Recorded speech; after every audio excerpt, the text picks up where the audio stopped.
Hello, so I will try to make a simple 7 Simul tutorial, especially for the Pinoy cubers or solvers who want to learn 7 Simul. Okay, so basically 7 Simul is a no-flip method developed by Tommy Cherry and a few top solvers. There's a tutorial on YouTube if you want to watch Tommy's tutorial, which I believe top solvers from the Philippines like Robbie and Dale learn from. I watched Tommy's tutorial. I learned a part from it. But I learned 7 Simul basically from Dale's video. So yung mga natutunan ko kay Dale, I will also apply in this simple tutorial.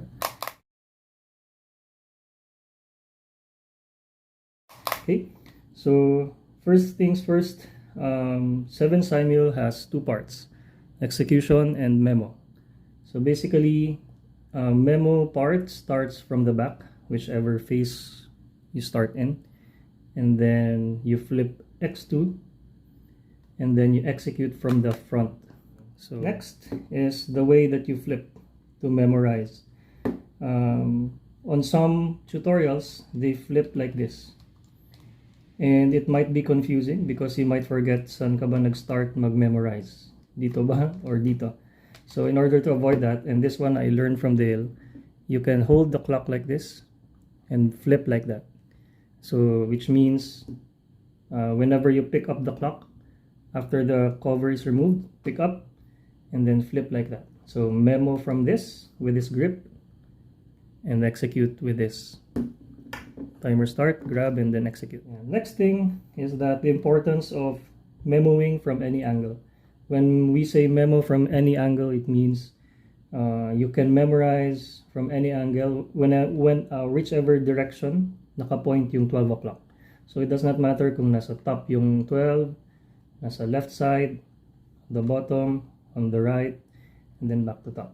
So whichever. Yan. And why is it important? So important siya because there might be cases na solved yung ibang edges with the center, and it might be placed na nasa baba yung 12 or nasa left yung 12 or on the right. So whichever the case may be, it's important to get used to memoing from any angle yung 12 o'clock. So next thing is the importance of what fingers to use when turning.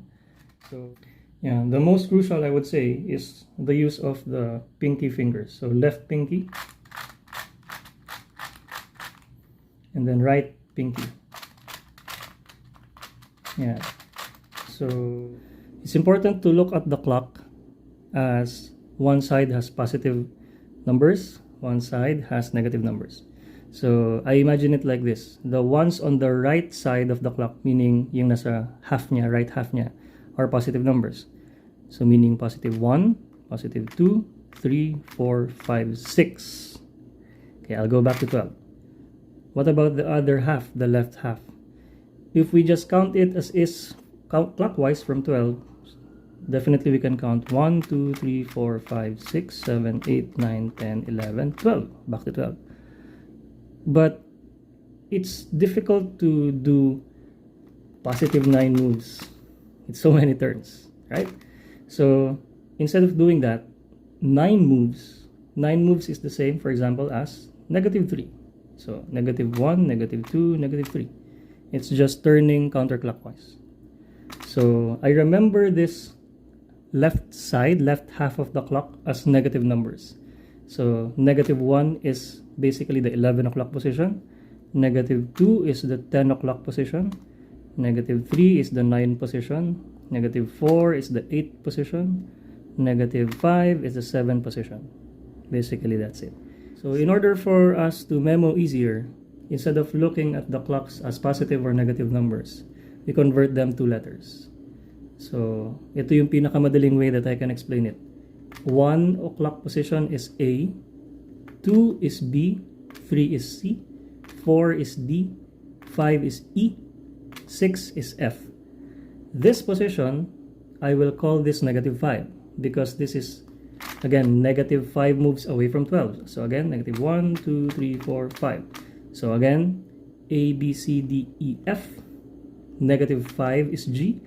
-4 is H, -3 is I, -2 is J, -1 is K, and then 12 we tag it as O, letter O, for easier memorization later on.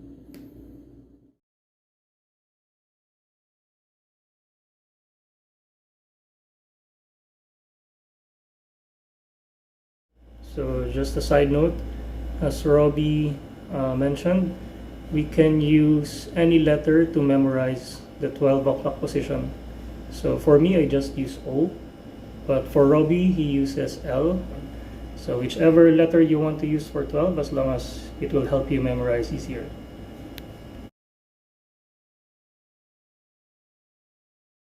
So first tip before selecting a memo side. So try to find an edge that matches the center. That's what we describe as a solved edge.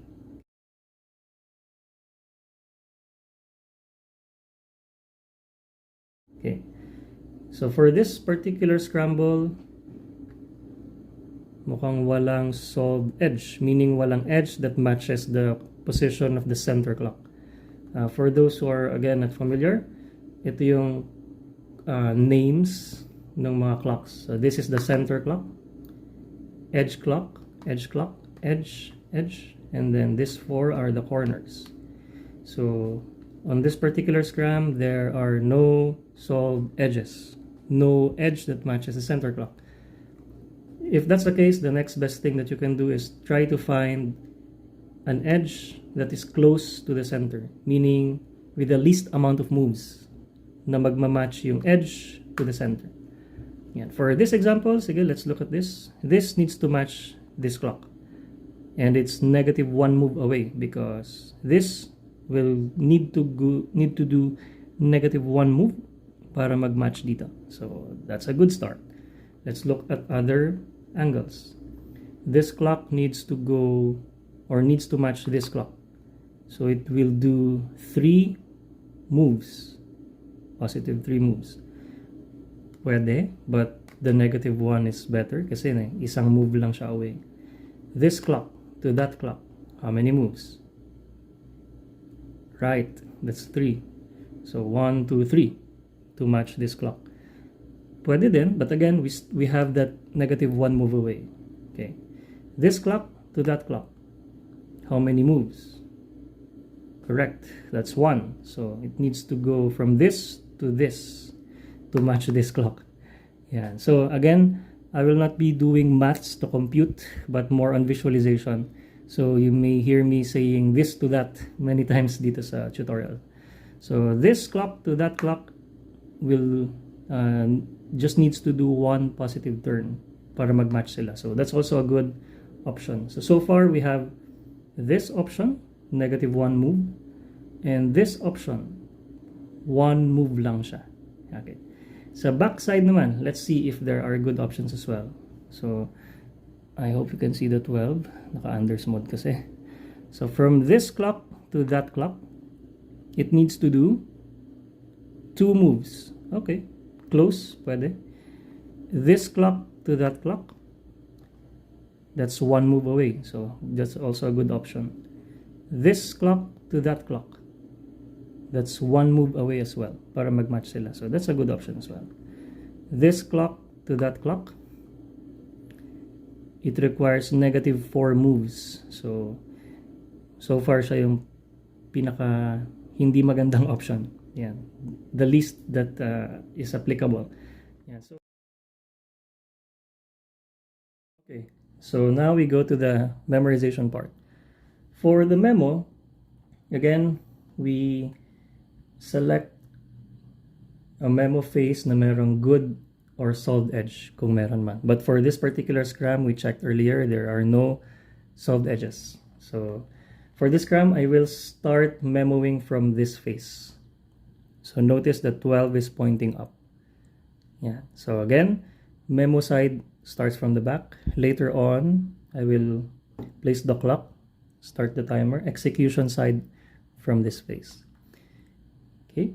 So for the memo, basically we have 6 letters, and they are divided into 3 pairs. So 2 letters per pair. So in total again, 6 letters. So for the first 2 letters, ito yung mga clock positions na titignan natin. So I will just use a pen para mas madaling i-point.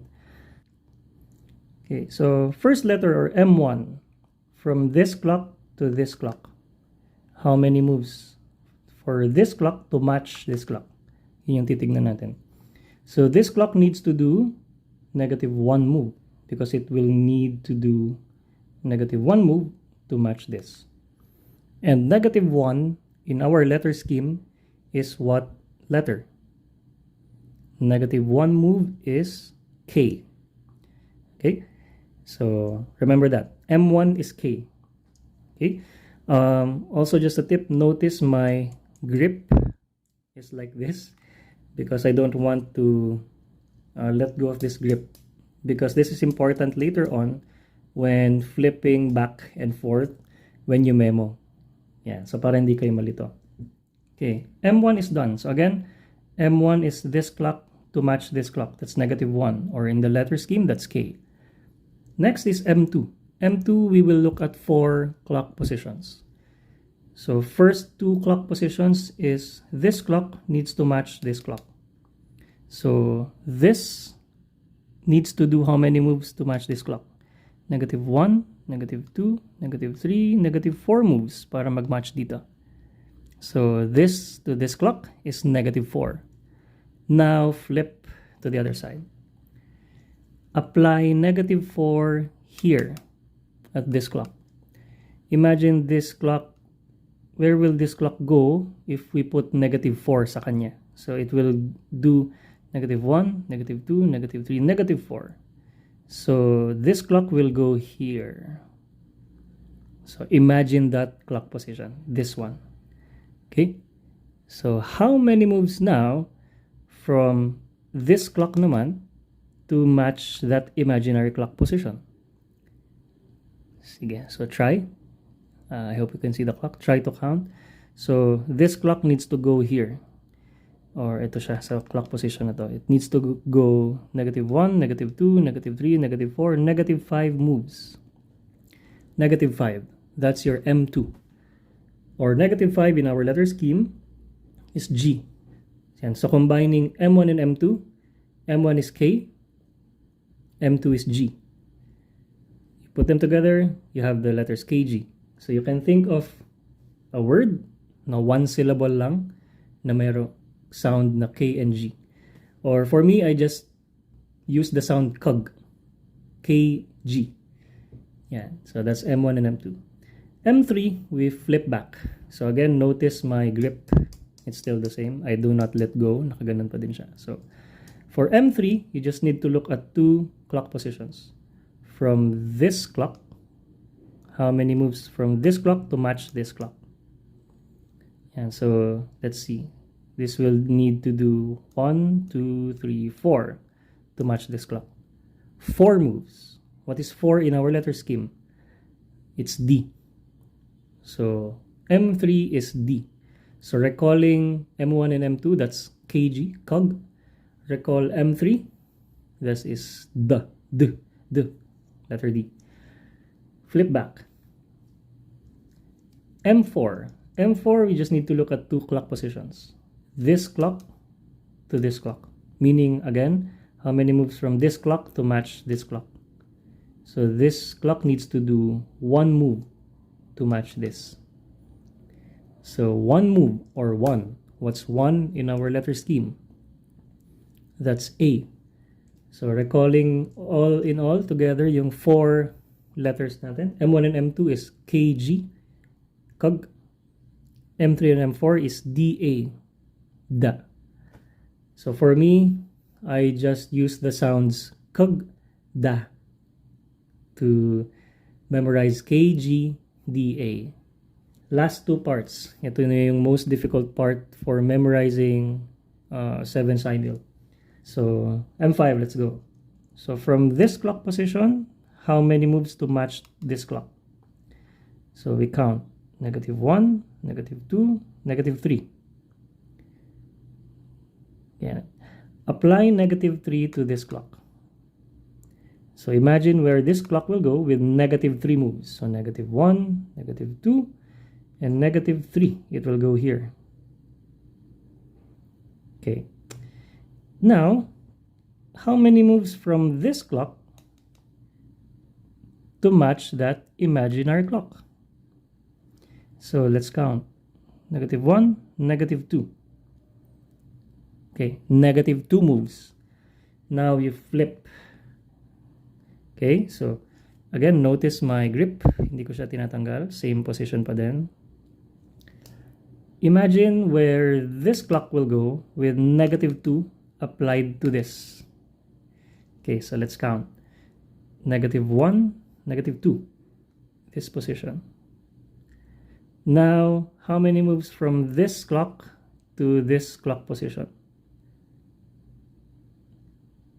That is 6. Okay, so let's count. You can either go positive or negative. So let's just count. 1, 2, 3, 4, 5, 6. Yan. So, either way, pwedeng positive 6 yung turn mo or negative 6, but I just call it as 6. So, 6 moves. Now, apply 6 moves here to this clock. So, let's count. 1, 2, 3, 4, 5, 6. It will go at this clock position. Yan. This one is a bit tricky, M5 and M6, because you will need to look at nasa ang clock position siya by the end of applying 6 coming from this, right? So again, we apply 6 here. So 1, 2, 3, 4, 5, 6. It will end up here. Now, convert that to a letter. Yung clock position na to. Yan. Again, this one, what is this clock position? Relative to 12. When we say relative to 12, if 12 is on top, anong clock position to? This one is negative 4. Because again, this is 12, negative 1, negative 2, negative 3, negative 4. Or, convert that to our letter scheme. Negative 4 is what letter? H. So that's your M5. So recalling all in all, M1 and M2 is Kg, kg. M3 and M4 is Da, Da. M5 is H. Okay. Still on this face, and recognize my grip. Kabaliktad pa rin siya. Okay. M6, our last letter. For M6, how many moves from this clock to match this clock? So let's count. Negative 1, negative 2, negative 3. It needs to do negative 3 moves. Now apply negative 3 here. Let's count. Negative 1, negative 2, negative 3. It will end up here. Yeah. And this clock position, what is this clock position relative to 12? Meaning if 12 is on top, what is this clock position? This is 3. Because 1, 2, and 3. Tama? 3. Flip back. And apply 3 dito sa clock na to. So, this needs to do 3 moves because we will apply 3 moves here. So, 1, 2, 3. It will end up at this clock position. Yeah. Now, imagine how many moves from this clock to match that imaginary clock position. It needs to do negative 1 move to match this clock position, imaginary clock position. Yan. Apply negative 1 sa clock na to. So, this clock needs to do negative 1 move. This clock will end up here. Yeah. So, imagine how many moves from this clock to this imaginary clock position. So, let's count. 1, 2, 3. Yeah, 3 moves to match this imaginary clock position. 3 moves or 3. What is 3 in our letter scheme? That is C. Yeah. So, recalling yung ating 6 letters or pairs of letters natin. M1 and M2, first pair is Kg, kg. M3 and M4 is da, DA. M5 and M6 is, for me, I memorize it as Haze, HC. Okay, so KG, DA, HC. So just remember that this letter corresponds to the moves that we will do later on sa execution. Okay, now let's go to the execution part. So again, I started memorizing from this phase. We just flip X2. Place it on the table. Start the timer. Execution. For execution, we always need to push these 3 pins up. See? So everything but the DL pin is up. Right? Okay. So remember, our letters are divided into pairs. So yung pairing natin is M1 and M2, M3 and M4, M5 and M6. Yung first letter of the pair is always executed on the left side. Yung second letter of the pair always executed on the right side. So first pair, KG, KG. Execute the first letter here. So this is K, or K is how many moves? -1. So let's do -1 move. Yeah. Yung second letter for the first pair is G. Execute it here. G is how many moves? -5. So let's do -1, -2, -3, -4, -5 moves. First pair is done. Next, push this pin down. So only these 2 pins are up. We execute M3 and M4. So M3 is executed here. So the pair is da. So first letter is D, or 4 moves. 1, 2, 3, 4. And then second letter is A, or 1 move. So 1 move. So kagda. So we are done with our first 2 pairs. Yeah, next move is an intuitive part. So push this pin down. Isang pin lang yung nakataas, yung DR pin. Yan. And you will notice that, or you will know that your M3 and M4 have been executed correctly if these two clocks match. So just like in this case, nag-match sila. So ibig sabihin, tama yung memorization mo ng M3 and M4, tama rin yung execution mo. This is an intuitive part because you will need to match this clock to this clock using this pin. Yan. So coincidentally, nag-match na siya. But there are cases na hindi siya match. So you just need to match this clock using this dial. And then match this clock to this using the D dial sa right side. So again, that is intuitive. So now we're down to our last memorized pair, which is M5 and M6. M5 and M6 is executed with this pins up. So yung description sa kanya is slash yung position niya because nakataas yung UL pin and DR pin. Yeah, now execute M5 here sa left, upper left na dial. And M5 natin is H, or how many moves yung H? It's -4 moves. So let's do -4 moves. -1, -2, -3, -4. And then M6 we execute here on the upper right dial, and it is C. Yan, yung M6 natin. So or C, or how many moves? That's 3. So we execute 3 moves. So 1, 2, 3.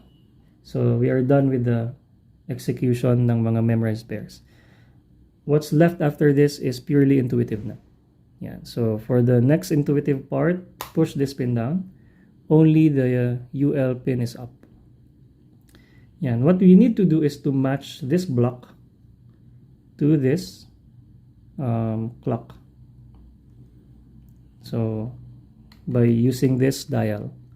So match. So you can see na nag-match na itong block na to with this edge. Correct? Then using this dial, match this clock to the whole block plus this by using this dial. So we just do that. Oh, sorry. Sumabra. So yan. You can see that nag-match na sila. So we have this whole parang left block solved. Then push this pin up. So nakataas ngayon yung UL and DL pins. With this, we need to match this whole block, match it with this clock using this dial. Okay, so they are all matched with this. Next, we need to match this clock to the whole thing using this dial. Yeah, so everything is matched except this clock. So push this pin up. So all but the UL pin. Now we can put them all together, point them to 12. So you can actually do simul turns there. Yeah, so everything is pointed to 12. Nakabaliktad lang siya. When you flip back, it's also solved. So I hope this 7 simul tutorial helped with understanding the memo part of 7 simul without doing any math. So again, I just used visualization kung saan pupunta yung clock na this clock to that clock, match this clock to that clock, and so on. So again, thanks to Dale and Robbie for sharing tips and motivating me to start learning 7 simul. I understand it now, although I am yet to use it in comp, but hopefully I can use it in comp in the next 2 or 3 comps, and I hope you can use it too. Learn and use it in comp soon. Thanks and bye.